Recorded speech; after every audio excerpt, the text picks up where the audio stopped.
The fluorescent lights at the hospital discharge pharmacy make everything look like a crime scene. It's 2 a.m., and I'm still shaking from the seizure, my temple throbbing where I hit the linoleum floor 3 hours ago. The bruise is already turning purple. I can see it reflected in the plexiglass barrier between me and Mr. Henderson, the night pharmacist. He slides the paper stapled to my discharge instructions across the counter. Vimpat, $650. Vimpat. I blink at the number. My hands won't stop tremoring. I grip the edge of the counter to steady them. My HSA card should cover it, I say. My voice sounds distant, like I'm hearing myself through water. My father manages the account. Mr. Henderson takes the card, swipes it. The machine beeps once, twice. Then a long, flat tone that sounds like a funeral dirge. Declined. Zero balance. The words don't make sense. I stare at the screen showing my name, my account number, and that impossible zero. That's not right. There should be money in there. Can you try again? He swipes it 3 more times. Same beep. Same zero. Says here the insurance requires prior authorization from the policyholder for this medication. He pushes the card back toward me. You'll need to contact them directly. The policyholder. My father. My phone feels like it weighs 10 pounds as I pull it from my coat pocket. The screen is cracked from when I fell. Everything tonight is cracked, broken, wrong. I step away from the counter, away from the line forming behind me, and dial. It rings 4 times. I count each one. This better be important, Rochelle. His voice is sharp, annoyed, not worried, not concerned that his daughter is calling from a hospital at 2 a.m. Dad, I'm at the pharmacy. They need authorization for my prescription, the Vimpat, and my HSA card declined. Can you approve it? Or transfer some money? Silence. Then a heavy sigh, the kind he uses when I've disappointed him again. There's been a routine IRS audit. All the accounts are temporarily frozen. Nothing I can do tonight. My heart hammers against my ribs. But I need this medication. The doctor said it's urgent. I had a seizure, Dad. A bad one. You're always having something. His tone shifts to irritation. I'm handling a financial situation right now. Can't this wait until morning? Can't this wait until morning? No. They said I could have another seizure without it. I need $650. Please. I hear rustling, voices in the background. Then his voice changes, becomes defensive, and I know I've caught him at something. Look, I just secured the 1,968 vintage Fender Stratocaster for Sterling's showcase tomorrow. $18,000. That's an investment. Your medication is a sunk cost. Go home and take a Tylenol. The words hit me like a second seizure. $18,000. For a guitar. While my HSA account sits at 0. Dad, I can't just take Tylenol. This isn't a headache. I was unconscious. I bit my tongue. I don't remember anything between smelling rotten eggs and waking up on the floor with paramedics over me. Don't be dramatic. It's just a headache. You've always been dramatic. The memory surfaces without permission. I'm 16 again, sitting in the SAT testing room, that sulfuric smell filling my nose. Rotten eggs. I'd raised my hand, asked to be excused, said I felt sick. The proctor had called my father. He'd arrived furious, accused me of faking, of being lazy. Stop being lazy and dramatic, he'd said in front of everyone. I'd finished the test in a fog, unable to focus, and my scores reflected it. He'd been even angrier then. I should hang up. I should tell him what I really think. But the old programming kicks in, the one that's been running since I was a child. I'm sorry, I hear myself say. I'm sorry for waking you up. Just go home. We'll figure it out in the morning. The line goes dead.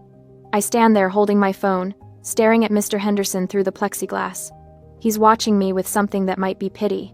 I shake my head, walk past him, past the other people waiting with their prescriptions, and push through the automatic doors into the parking lot. The November air hits my face. Cold, sharp, real. My car sits under a streetlight, looking small and ordinary. I know I shouldn't drive. The discharge papers explicitly said not to.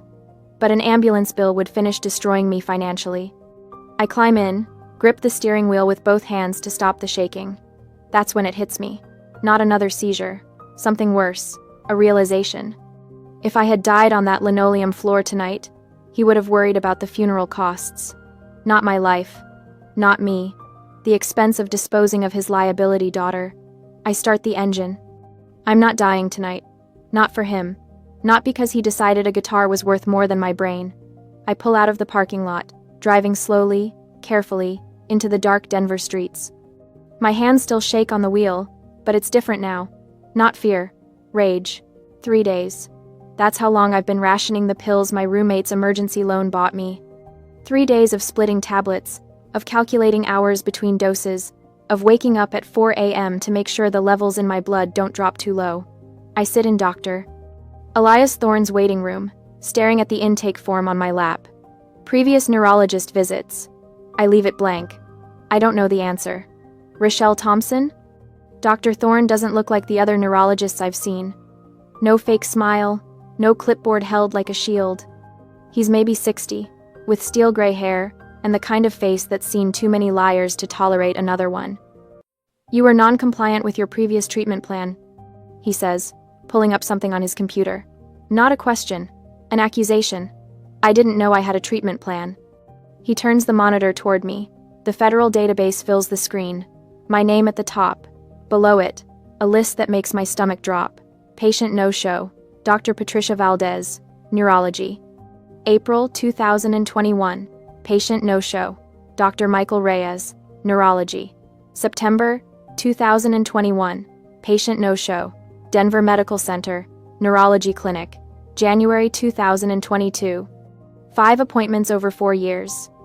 5 appointments I never knew existed. My parents told me I had anemia, I hear myself say.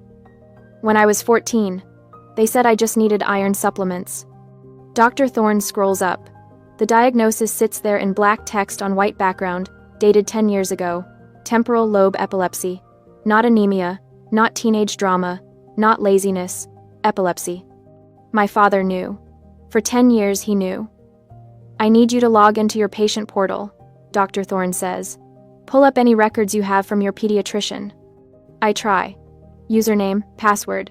The spinning wheel. Access, denied. I try again. Same result. The 2-factor authentication must have reset, I say, but my voice sounds hollow. Let me try the recovery email. The recovery email bounces back. Address not found. Dr. Thorne leans forward, studies my face. Try calling the portal helpline. Right now. I dial. The automated system asks for my phone number to verify my identity. I enter it. I'm sorry. That number is not associated with this account. What number is on file? I ask the robot voice. It recites a number I don't recognize, but I know who it belongs to. My father's business line. Someone changed your contact information, Dr. Thorne says. His jaw tightens. Someone deliberately locked you out of your own medical records. My phone rings. Mom's photo on the screen. I answer because some part of me still believes she might help. Rochelle, honey. Her voice has that thin, stretched quality it gets when she's trying to keep peace. Your father got an alert that someone tried to access the insurance portal. That was me. I need my medical records. Well, you can't just go accessing things without asking. He manages those accounts for a reason. What reason? What possible reason would he have for hiding a diagnosis from me? Silence. Then, don't upset your father right before Sterling's big night. He's doing what's best for the family finances. Just be tough. I had a seizure, Mom. I could have died. You're always so dramatic. Your father says you're just stressed about school. In the background, I hear him. Is she calling about money again? My mother's voice drops to a whisper. Honey, I have to go. Just try to understand. This is hard for all of us. She hangs up. I sit there holding my dead phone. Dr. Thorne is writing something, his pen moving in sharp, angry strokes across the prescription pad. 30 days of Vimpat, he says. $650. Your insurance won't cover it without prior authorization, which your father controls. Do you have that money?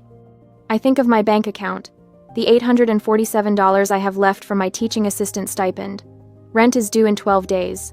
That's $650. If I pay for the medication, I can't pay rent. If I pay rent, I seize. I look at my backpack on the floor. My MacBook Pro is inside, the one I've used for every architecture project for 3 years. My drafting equipment, my parallel ruler, my scale templates. Everything I need for my thesis. I'll figure it out, I say. Later that day, the pawn shop smells like old leather and desperation. The guy behind the counter barely looks at me as I unzip my backpack. MacBook Pro, 16-inch, 2 years old, I say. Drafting equipment, professional grade. He turns on the laptop, checks the specs, examines the tools like they're contaminated. $700. It's worth at least $1,200. Not to me, it's not. $700. Take it or leave it. I think about the Stratocaster. $18,000. For a guitar my father bought while I stood in a pharmacy at 2 a.m., shaking. $800, I say. Final offer. He shrugs. Fine, cash only. The bills feel obscene in my hand. I drive straight to a different pharmacy, one across town where they don't know my face. The pharmacist doesn't ask questions. Just takes my money, hands me the bottle. I sit in my car in the parking lot, holding the pills. My laptop is gone. My thesis drafting tools are gone. Everything I need to finish my degree, traded for 30 days of not dying. I open the bottle, take one pill with lukewarm water from a gas station bottle, swallow it down. My phone buzzes. A text from my father. Stop harassing your mother. Focus on school. I stare at the message.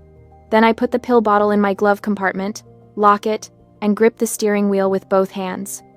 He thinks I'm weak. He thinks I'll break. But I just traded my future for my brain, and I'd do it again. That makes me stronger than he'll ever understand. The alert comes through on Garrick's phone while he's standing in the Thompson garage, admiring Sterling's new guitar case. Portal login attempt. Rochelle's credentials. Failed. I don't know this yet. I'm sitting in my dorm room at 9 a.m., staring at the locked patient portal screen, when my phone buzzes. A text from Dad. Stop acting out or I'll stop tuition payments. You're jealous of Sterling's success. My stomach drops. I hadn't expected him to notice so quickly. Hadn't expected him to care. A second text follows. This behavior is unacceptable. Get help. I set the phone down carefully, like it might explode. My hands want to shake, but I won't let them. Not anymore. What I don't see is the email he sends 30 seconds later. The one to Professor Marianne Caldwell, my graduate advisor. Subject line: Family emergency regarding Rochelle Thompson. The body reads: Rochelle is experiencing a mental health crisis. Please monitor her behavior carefully. She has become fixated on perceived family slights and may exhibit erratic conduct. We are concerned for her well-being and academic standing. He's building a narrative, making me the unstable one before I can tell anyone what he's done. But I have paper records. 3 days of discharge summaries, medication logs, and a diagnosis sheet from Dr. Thorne that clearly states temporal lobe epilepsy, diagnosed age 14, treatment delayed 10 years. I stack them in a manila folder and drive to Aunt Maura's house. Maura lives in a brick bungalow in Lakewood, 40 minutes west. I haven't seen her in 8 years. Dad made sure of that after Grandma's funeral. Maura's bitter about the will, he'd said. She's toxic. We don't associate with toxic people. I knock. Wait. The door opens, and Maura stands there looking exactly like I remember, just grayer. She has Dad's sharp jaw but kind eyes. Rochelle, her voice cracks. My God, look at you. I don't know what she sees. Probably the bruise that's faded to yellow-green on my temple, the dark circles. The fact that I'm wearing the same coat I wore to Grandma's funeral because I can't afford to replace it. I need your help, I say. It's about Dad. She steps aside immediately. Come in. Her kitchen table is oak, scarred from decades of use. I spread my papers across it like evidence at a trial. Maura sits across from me, reading Dr. Thorne's notes with increasing tension in her jaw. He hid your epilepsy diagnosis for 10 years, she says finally. Not a question. A confirmation of something she already suspected. And he took my HSA card to zero while buying an $18,000 guitar for Sterling. Maura closes her eyes. When she opens them, they're wet. There's something you need to know. She stands, walks to a filing cabinet in her hallway, returns with a folder thicker than mine. The Thompson Family Trust. Your grandmother established it specifically for you. Medical needs and education. It should hold $150,000. The number doesn't compute. What? I'm listed as backup trustee. Your father is primary. When Mom died, she wanted to make sure you'd be taken care of. She knew about your seizures, Rochelle. She knew, and she was terrified Garrick wouldn't handle it properly. My vision tunnels. Why didn't you tell me? I haven't spoken to your father in 8 years. Not since he showed his true colors with our mother's will. He got the house, the cars, everything liquid. Mom only managed to protect this one thing for you, and she made me backup trustee as insurance. She slides the folder toward me, but I never had reason to access the account. I assumed he was managing it properly. The trust documents are official, notarized, dated 3 months before Grandma died. I read my name over and over. Beneficiary, Rochelle Marie Thompson. Purpose, medical care and educational expenses. Can you access it? My voice sounds strange, distant. Mora's already pulling out her laptop. I can try. Back at the Thompson house, something else is happening. Sterling is supposed to be at campus for a music theory class, but he came home sick. That's what he told Mom. Really? He needed his emergency credit card from Dad's office, the one for textbooks. He's walking past the den when he hears Dad's voice through the door. Low, urgent. I told you I'll have it by Friday. Sterling's showcase brings in investors. I've got 3 lined up who want to fund his first album. That's $20,000 minimum. Silence. Then, don't threaten me. I've been good for it before. Sterling freezes. His father's tone is wrong. Desperate. Dad doesn't do desperate. Fine. 15% interest. But I need until Friday. Loan shark. Sterling knows that tone from movies, from stories. His stomach turns over. He hears the chair scrape. He moves quickly, quietly back toward the kitchen. Gets there just as Dad emerges, phone already dialing another number. Sterling's heart hammers. He pulls out his phone, opens Venmo, types in Rochelle's username, $500. Everything he has from his part-time job at Guitar Center. His thumb hovers over the pay button. Give me that. Garrick is faster than he looks. He snatches the phone from Sterling's hand just as Sterling's thumb descends. The screen still glows with the confirmation prompt. You were going to send her money? Garrick looks at the screen, his face turning purple. He hits cancel with a violent tap and shoves the phone into his own pocket. You don't send her anything. Ever. Do you understand? She's my sister. She had a seizure. She's manipulating you. Dad's voice drops to something cold and precise. Rochelle is on drugs. Has been for months. That's why she's acting erratic, making up stories about medical conditions. She's using you because she resents your talent. She always has. The words should sound true. Dad's voice has that certainty it always does. But Sterling keeps hearing the phone conversation, the desperation. And he thinks about Rochelle at Thanksgiving 2 years ago, talking about her architecture thesis, her eyes bright with actual passion. I want my phone back. When you prove you can be trusted. Dad pockets it. You have a showcase in 36 hours. Focus on that. At Mora's kitchen table, the trust portal finally loads. Mora has entered her backup trustee credentials, gone through 2-factor authentication sent to her phone. The page refreshes. Account balance, $2,100. I stare at the number. Mora goes pale. That's impossible. There should be over $147,000 more. My hands are steady now. Perfectly steady. Show me the transaction history. She clicks. The list loads. Pages and pages of withdrawals. Most of them marked Specialized Educational Consulting, with payment going to something called Thompson Solutions LLC. That's a shell company. Mora says, I'd bet my house on it. I pull out my phone, search Thompson Solutions LLC. Nothing.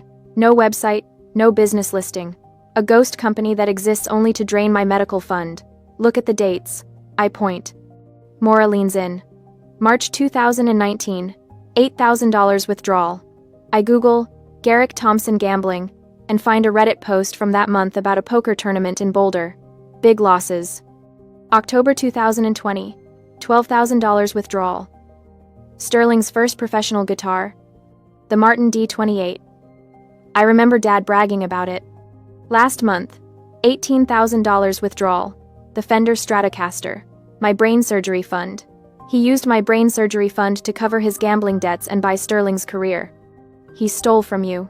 Mora's voice shakes with rage. He stole from his sick daughter to fund his golden child.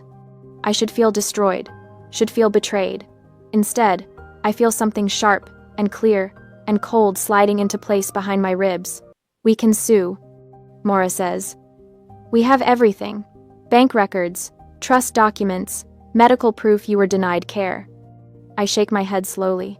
He'll destroy my reputation and education before we ever reach court. He already started. He has power I don't have. I pause. Yet, Maura studies my face. What are you thinking? He thinks I'm just a sick, jealous girl. I need him to keep thinking that. I stack the papers carefully, precisely. My architectural training showing. I have 36 hours until Sterling's showcase. Time to use his arrogance against him. The expression on my face must be something new, something Maura hasn't seen before. She leans back, and I swear she's almost smiling. You're Gloria's granddaughter, after all. I drive back to campus with evidence that could destroy my father. But destruction isn't architecture. Architecture is about building something new from broken materials. And I'm an architect. 2 days later, they arrive at 3 p.m., while most students are still in afternoon classes. I watch them from my dorm window. Garrick's Mercedes pulls into the loading zone like he owns it, and Deidre emerges first, clutching her purse with both hands. The concerned mother costume is perfect. Navy cardigan, pearls, the whole performance. I open the door before they knock. Rochelle. Garrick doesn't ask to come in. He walks past me, scanning my room like he's cataloging evidence. Deidre follows, her eyes darting to my roommate's empty bed, the borrowed laptop on my desk, the pill organizer sitting on my nightstand. Where's your MacBook? He asks. Sold it. His jaw tightens. For drug money. For medication money, there's a difference. He pulls a manila folder from under his arm, sets it on my desk with deliberate care. The gesture is too practiced, too prepared. He's been planning this. I've been in contact with your graduate advisor, Dr. Pembroke. Showed her some concerning emails you've sent recently. Paranoid accusations about family finances, erratic behavior. She agrees you're experiencing a mental health crisis. My stomach drops. You contacted my advisor? I'm your father. I have every right to be concerned. He taps the folder. The laptop sale. These wild conspiracy theories about a trust fund. Your mother and I think you're having a drug-induced psychotic break. Deidre moves closer, her voice soft. Honey, we want to help you, but you need to admit you have a problem first. I look at her. Really look at her. She believes this. Or she's convinced herself to believe it because believing it is easier than facing what Garrick actually did. I don't have a drug problem. I have epilepsy. You know that. You've known it for 10 years. Garrick's face hardens. What we know is that you're jealous of your brother. You're trying to sabotage his showcase because you can't stand seeing him succeed. The accusation is so absurd I almost laugh. But then I see the printed emails in his folder. My messages to Aunt Maura. My attempt to access the trust portal. He's been monitoring everything. Stop harassing the family, he says. His voice drops lower, becomes almost gentle. The tone he uses right before he destroys something. Or, I'll file for an emergency conservatorship. I have a psychiatrist willing to sign the papers. You'll be in a psychiatric ward by tomorrow morning. The threat lands like a physical blow. He could do it. He has the documentation, the narrative, the concerned parent routine perfected. Who would they believe? The successful businessman or his sick daughter who sold her laptop and made wild accusations about embezzlement? Deidre touches my arm. Please, sweetheart, just agree to get help. We can postpone your graduation. Take some time off. Take time off. Drop out. Disappear quietly while Garrick covers his tracks and Sterling gets his showcase and everything goes back to normal. Everyone wins except me. I feel something shift inside my chest. Not panic. Strategy. I think about Aunt Maura's words 2 days ago. He thinks you're weak. Use that. My hands start shaking. Not from the medication or fear, from the effort of making them shake on purpose. I let my knees buckle slightly, catch myself on the desk. Dad. My voice cracks perfectly. Dad, I'm sorry. He blinks. Wasn't expecting that. I sink onto my bed, let the tears come. They're surprisingly easy. Everything from the past 6 days is right there, ready to spill over. The pharmacy rejection, the pawn shop, the trust fund balance. I just redirect it, reshape it into what he needs to see. The seizure. I sob. It messed me up. I was confused, paranoid. I thought you were trying to hurt me, but that's crazy. You're my father. You wouldn't do that.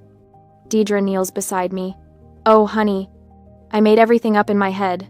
The trust fund, the invoices. I was looking for someone to blame for being sick. I grab her hand, squeeze it. I didn't mean to cause trouble. Please don't lock me up. Garrett crosses his arms, still wary. You need professional help, Rochelle. I know. I'll get it. I'll go to counseling. I'll do whatever you want. I look up at him through tears. Just don't commit me. Please. I'll leave town. I'll drop out after Sterling's showcase tomorrow. I'll disappear. You'll never have to deal with me again. The room goes quiet. I can hear the radiator ticking, someone's music playing down the hall. Just keep me on the health insurance, I whisper. That's all I ask. Please. Deidre's face crumbles. She pulls me into a hug that feels almost real. Of course you'll stay on our insurance. You're still our daughter. Garrick studies me for a long moment. I keep my face buried against Deidre's shoulder, let my body shake with sobs. I can feel him deciding, weighing options, calculating outcomes. Finally, he sighs. All right, but I want you gone by Monday, and if you contact Maura again, or spread any more lies about this family, the deal is off. Understood? I nod against Deidre's cardigan. Good girl. He actually pats my head. Like I'm a dog that's learned a trick. Come to the showcase tomorrow night, at the Rusty Anchor. Say goodbye to Sterling properly. Show everyone you're still part of this family. Thank you, I choke out. Thank you, Dad. They leave 20 minutes later, after Deidre makes me promise to eat something, and Garrett confirms I'll be at the Rusty Anchor by 8 p.m. I walk them to the parking lot, wave as they drive away. Back in my room, I close the door, lock it. The tears stop like someone flipped a switch. I open my roommate's laptop. The files are exactly where I left them. Trust documents, invoices, timeline, all uploaded to 3 separate cloud accounts this morning. Maura has copies. My attorney has copies. The IRS received their package at 9 a.m. My phone is already in my hand. He took the bait. I text Maura.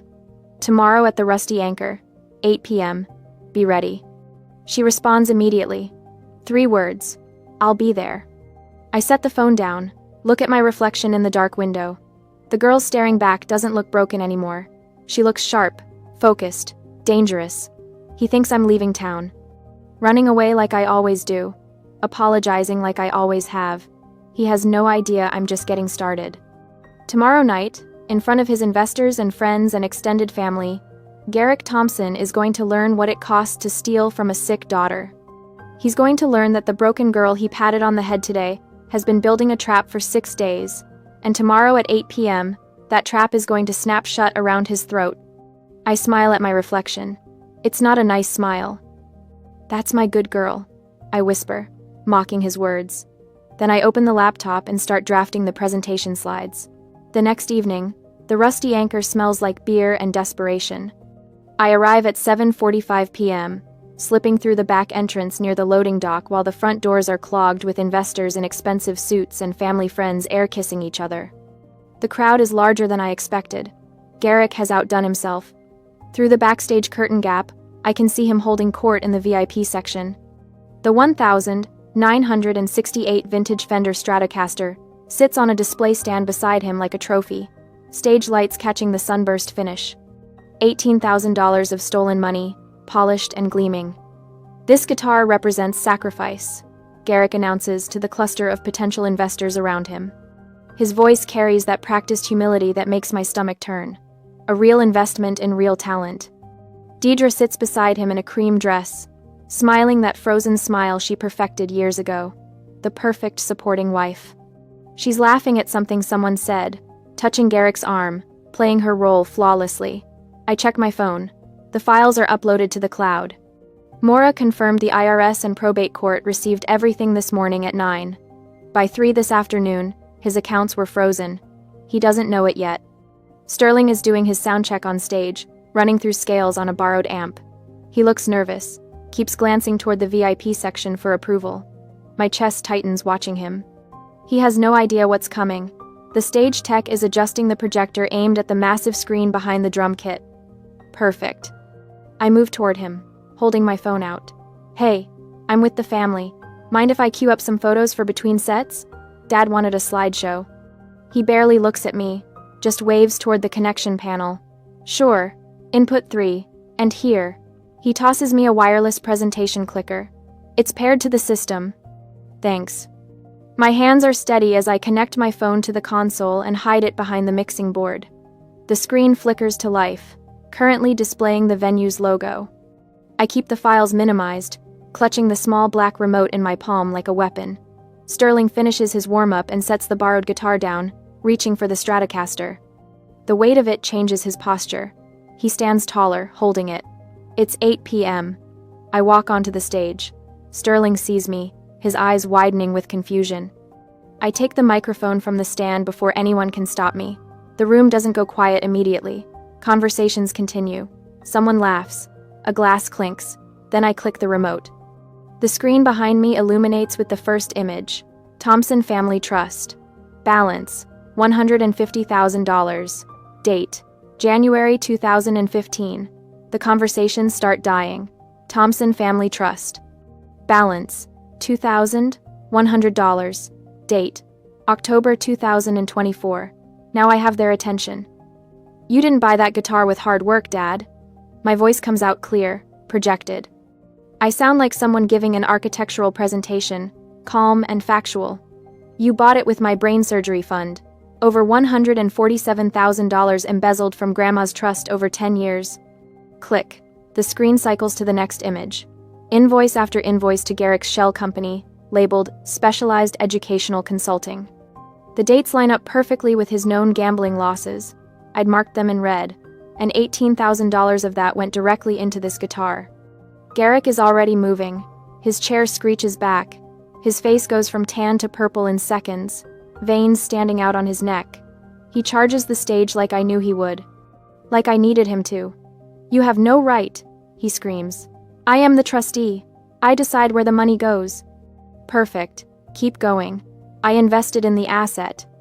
He's jabbing his finger at Sterling, at the guitar. Sterling, you are a liability, Rochelle. You're a sick money pit who would have wasted it on pills. The room goes absolutely silent. Someone's phone is up, recording. I can see the red dot from here. Several phones. Everyone is capturing this. His own words, in front of investors, family, friends, extended relatives.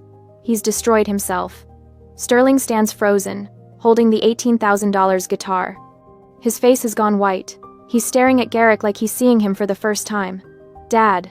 Sterling's voice cracks. She's your daughter. She's a liability. Garrick repeats it, spittle flying. A sunk cost. I made the right financial decision. Sterling looks down at the Stratocaster in his hands.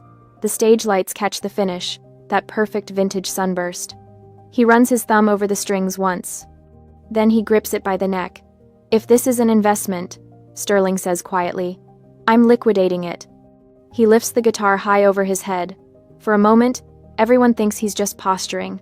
Then he brings it down. The impact echoes through the venue like a gunshot. Wood splinters. The neck cracks but doesn't separate completely. Electronics shatter, components scattering across the stage floor. Strings snap with musical pings. Sterling lifts it again, smashes it down harder. Again, and again. Don't you ever. Smash. Use her life. Smash. To buy my fame. The final impact splits the body completely in half. Sterling is breathing hard, standing in the wreckage. His hands are bleeding from the broken strings. He's crying. The room is frozen. Nobody moves. I step forward, still holding the microphone. My voice is steady. I didn't just make a slideshow, Dad. Aunt Maura sent these files to the IRS and probate court this morning. Your assets were frozen as of 3 p.m. today.